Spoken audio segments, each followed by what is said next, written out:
Welcome to Lesson 3 of the Soil Restoration course.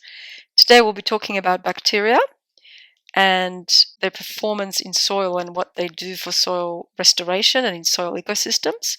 First of all, we'll define what bacteria actually are. We'll look at the rhizobacteria, and these are bacteria that are associated directly with plant roots. And we'll look at their superpowers in nutrient cycling, in the nitrogen cycle, and how these organisms can actually solubilize phosphorus, sulfur, and potassium. In lesson 3.2, we'll look at plant growth promoting rhizobacteria, the process of rhizophagy. It's a phenomenon whereby plants can actually internalize bacteria to take their nutrients, as well as the extracellular polymeric substances. And these are substances that really allow bacteria to shine in terms of their symbiotic relationship with plants and the superpowers that they provide to plants as a result of their extraordinary work that these little guys do. So without further ado, let's start looking at lesson 3.1 and define these little creatures we call bacteria. Okay, so bacteria. They're prokaryotes. What it means is that they are single-celled organisms that have no nucleus or other membrane-bound organelles inside of them. So basically they've got a bit of DNA floating around, so there's no structure around that DNA, and that defines them as prokaryotes. They are pretty much the first life forms besides maybe viruses, so you could imagine that they would have been the first organisms that were able to really action the system into life promotion because they prepared the environment for everything else that came along. So they're very basic in a sense of their structure, but they're very, very unique in the way that they function and the importance of these organisms in order for anything to function, really. They have this fantastic ability to sporulate, so that allows them for survival when conditions are not right for them to reproduce and grow. They basically just go into a stasis form and become spores or produce spores. And these spores are viable for millions of years potentially. And that's questionable because science is not always perfect, but there has been some reports that they can be revived, these spores, and the bacteria can sort of come alive again after 215 million years. So we'll just leave that there, but basically they can really withstand long periods of time. They're very resistant to heat, pH changes, all kinds of things. Spores are basically what allows bacteria to survive for long periods of time without the conditions being right for their survival.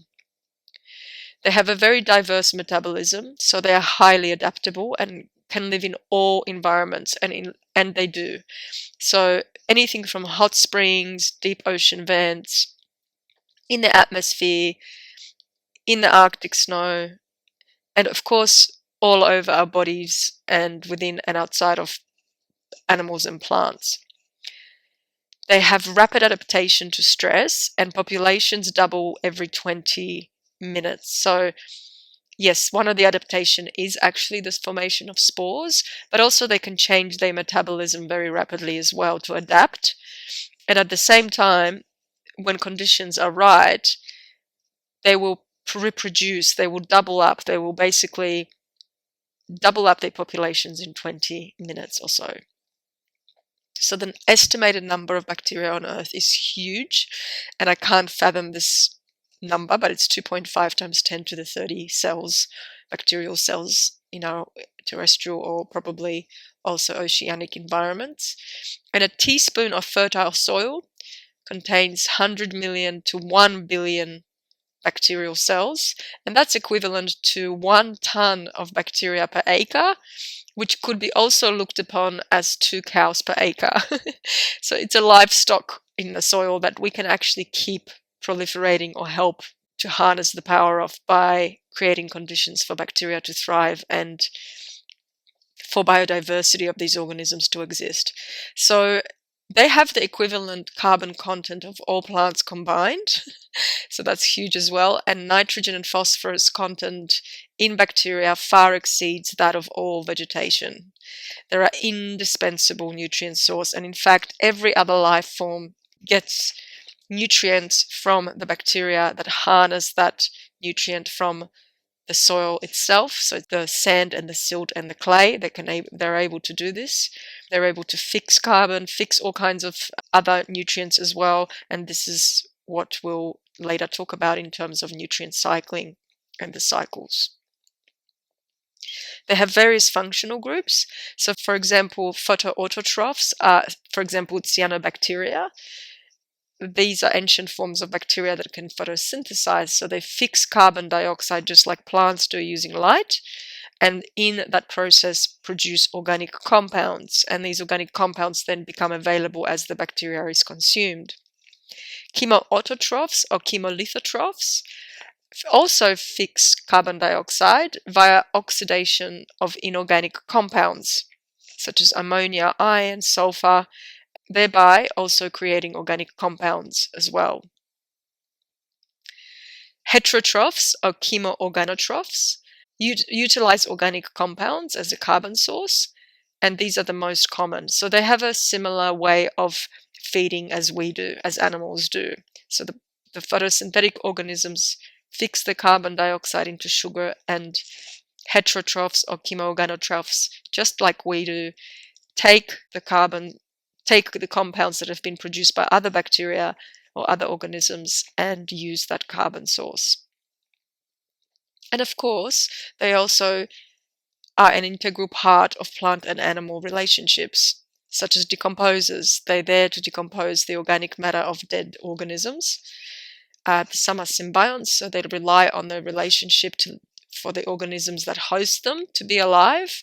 So they grow inside those organisms, and that could be a symbiotic relationship where both partners benefit, or parasitic, when the bacteria could be seen as an organism that's taking advantage of the other and the other not getting any benefit. Aerobic bacteria can be classified as beneficial in the sense that when there is no oxygen, anaerobic bacteria proliferate, and that is associated with pathogenesis. So they're viewed as pathogens because they exist in environments that are compromised in oxygen pressure. And so when our soils go anaerobic, we basically create potential for disease because the plants require oxygen to absorb through their roots, but also organisms will thrive on a plant that's dying, that's not happy because there is no oxygen. But this also happens in our bodies as well. Whenever there's a very anaerobic area in our body, disease will proliferate. So rule of thumb is anything that's aerobic and has requirement for oxygen is a beneficial microorganism, versus one that's cleaning up a particular environment or is thriving in a particular environment and which we associate with disease when the environment is no longer able to sustain aerobic beneficial microbes. Increased soil fertility through carbon transformation and nutrient cycling is their number one role in soils. These aerobic organisms have this incredible power to transform carbon and cycle nutrients and provide nutrients and release nutrients and access nutrients, which plants normally don't have. And if they do, it's through these organisms and fungi, and they have very little capacity to do those functions for themselves. So soil structure is another fantastic superpower of aerobic beneficial bacteria, in that they create a healthy soil environment by creating soil structure, and that's through their glues and substances they produce, antibiotics, all kinds of things to enable them, the specific groups of organisms, to function, to provide soil structure. So they protect plants and increase crop yields as a result by providing that soil structure.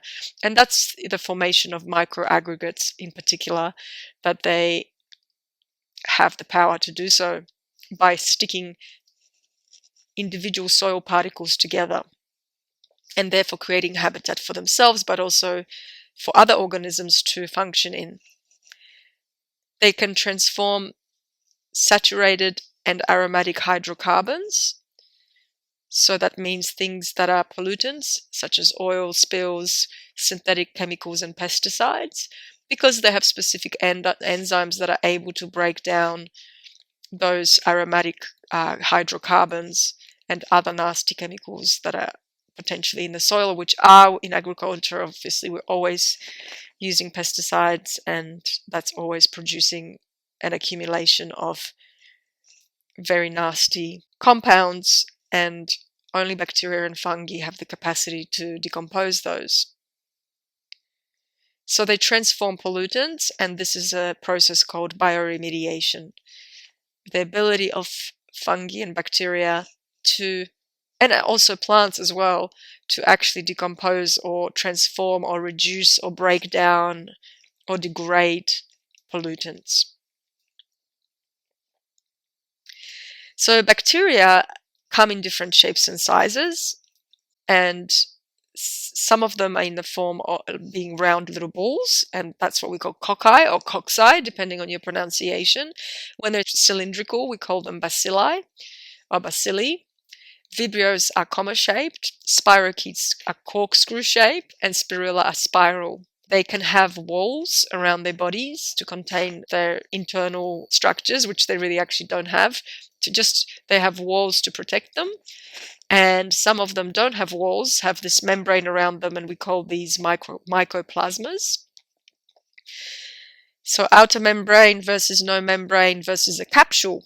This is their form. They can actually even produce a capsule around themselves, which is made up of particular substances they excrete, and that actually protects them as well from environmental conditions, from things like antibiotics, for example, allowing them to become antibiotic resistant. They have different forms of motility through structures that allow them to move. So that includes pili or pili.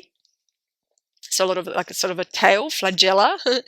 Flagella are basically little hairs or extensions that come out and allow them to propel by moving very rapidly. And they're the size of a millionth of a sand grain, but are self-assembling, and they rotate at 5 times Formula One engine, if that makes any sense to you.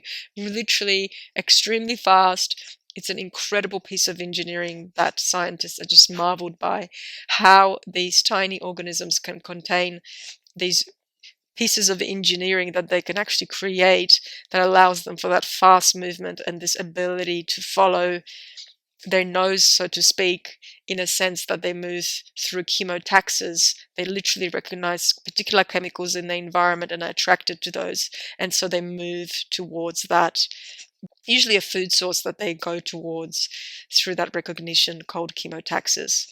They have a nucleoid or a plasmid, so no DNA bound within a nucleus like in our cells. So they have an independent circular DNA. They also contain ribosomes. These are little factories of proteins. Genetic instructions are made and then created into cell products. So that's what ribosomes do. And they replicate by binary fission or budding or cloning. So they just make replica daughter cells of themselves, basically. And they acquire genetic diversity through horizontal gene transfer. And that could be through transformation. And there's an image of that on the top left, where you can see a piece of DNA freely being available in the soil, for example, in another environment. And the bacteria can actually imbibe into themselves this DNA. They can take that in through the process of transformation. Obviously a complex process where the bacteria has to open up its cell and allow that DNA to enter, or actively take that DNA in. Another process of diversifying their genetic makeup is through conjugation, and that's when a pilus is formed between, so like a little bridge is formed between two bacterial cells, and they can exchange their DNA. Pieces of their DNA genes can travel between one to the other through this pilus or pilus. And then there's also a viral transfer, and it's called transduction, where a virus can sit on top of a cell, bacterial cell, and actually insert its DNA into the bacterial cell, usually to do something that the virus wants to program the cell to do. So this is a lovely, quite intricate and amazing process called transduction. So this is the way that bacteria function and live. So you can see how incredible they are in their way of life, and how they structure and the way they interact with their environment and each other allows them to be as successful as they are at what they do. Okay, so let's look at rhizobacteria. Rhizobacteria are organisms that live around the root zone, so rhizo meaning root, and they're really attracted to rhizodeposits. So what these are is what the plant gives away into the soil. So things like amino acids come out of the plant root, carboxylic acids, sugars through photosynthesis, but also cellulose and hemicellulose as the plant decomposes or roots die or get damaged and feed bacteria. Also, the plant produces exudates. So in doing so, it actually enriches specific microbes, specific bacteria attracted to specific food types that the plant is providing. And this feeds organisms that are called copiotrophs, where they require a lot of carbon in order to survive, like proteobacteria, for example. But there are other groups as well. Sometimes when oxygen is reduced within the soil and the plant can no longer breathe, so to speak, it will start to die, and things that we call pathogens start to proliferate. And these are saprophytic organisms, so organisms that will consume the plant, and they are there to clean up any dead matter that the plant is dropping because the plant is suffering. So just depending on the conditions that the plant is providing for the rhizobacteria, those kind of bacteria will be attracted to the plant. So basically the rhizosphere selects the microbiome communities, and it shapes the composition, structure and functions of these communities. And the key factor is nutrient cycling. So the key role of these organisms is to cycle nutrients and to allow the plant to be able to access those nutrients. These are the organisms that actually perform that primary function. The influence of soil and climate is actually secondary to how much the plant creates that microbiome for itself around its roots. And organisms that are further away from the plant in the bulk soil, so to speak, are called oligotrophs. They require less carbon and nutrients, and therefore they have a reduced growth as well as metabolism and population increase. Because they don't require as much carbon, they can kind of survive with a slow metabolic state, and they won't be as attracted to get closer to the plant like the copiotrophs would. And any fertilizers will always decrease biodiversity of bacteria in the soil, and that's because they salts. As we said right from the beginning, they basically have the potential to remove water. They remove water as a salt. They remove water from the surrounding rhizosphere, and also some bacteria will be affected by that. But also by providing fertilizers, the plant no longer needs to work as hard to actually get these bacteria around its roots, so it doesn't support the biodiversity of bacteria around the root zone.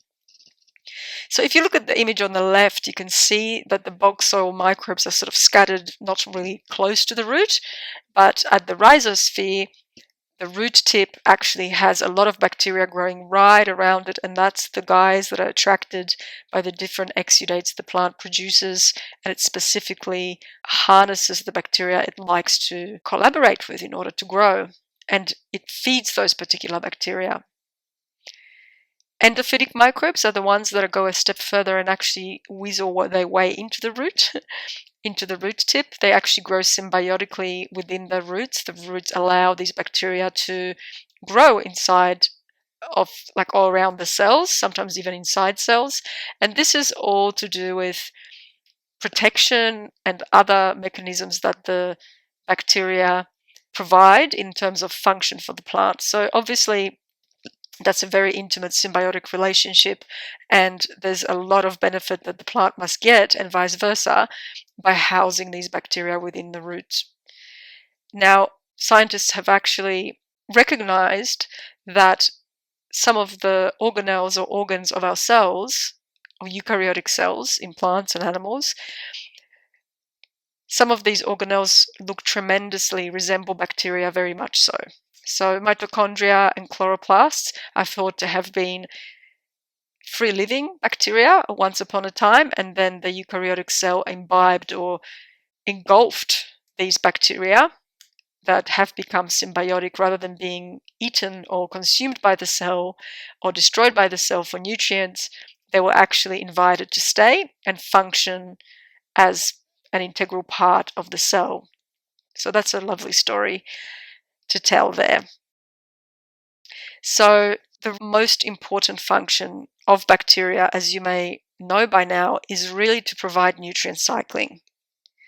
It is these organisms, along with fungi, that can extract nutrients straight from the rock, silt, clay, sand. So there's no really other way for any of us, any other organism, to gain those nutrients, but through these processes that bacteria provide by extracting nutrients from those mineral components of the soil and then being consumed through the soil food web process, and those nutrients being released directly for the plant consumption. So bacteria really support food webs that are completely dependent on these nutrient cycling processes.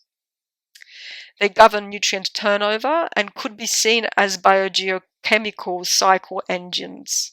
So they drive the entire process of nutrient acquisition by all other organisms.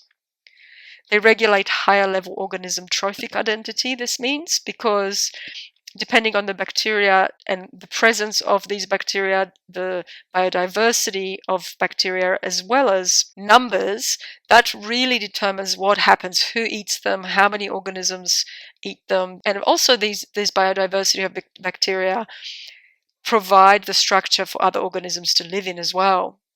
And when we have them present in large numbers and also in biodiverse communities, we're obviously going to get diversity in the consumer populations. So higher level consumers actually contain microbial footprints, proteins and lipids, so you can tell which bacteria were eaten by which organisms based on the protein and lipid content of those organisms.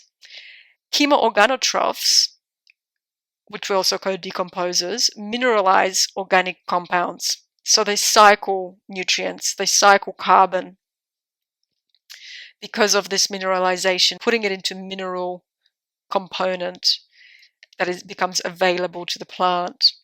Chemolithotrophs utilize inorganic compounds.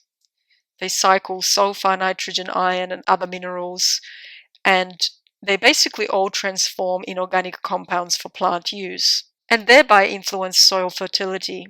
Their functional diversity is what drives food web stability and ecosystem function. And you can really see that well in this beautiful diagram on the left here, where we have that soil food web represented really nicely once again, with bacteria and fungi being the second trophic level after the plant being the first primary producer.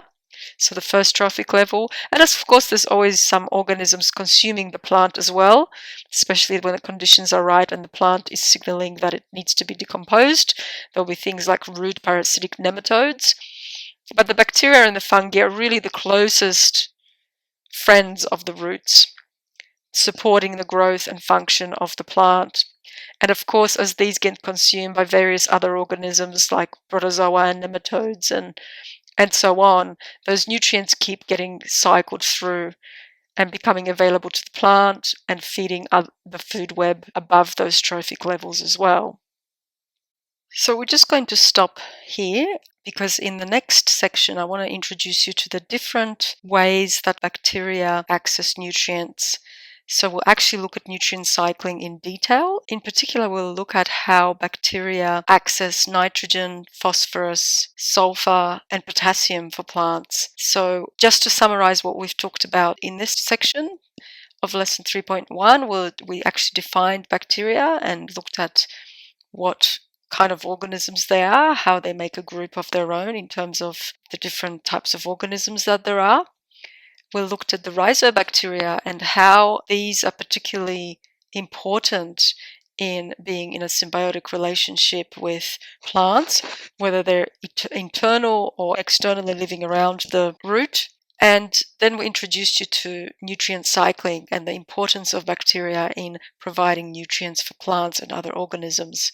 So in the next lesson, we'll look at those nutrient acquisition capabilities of these bacteria.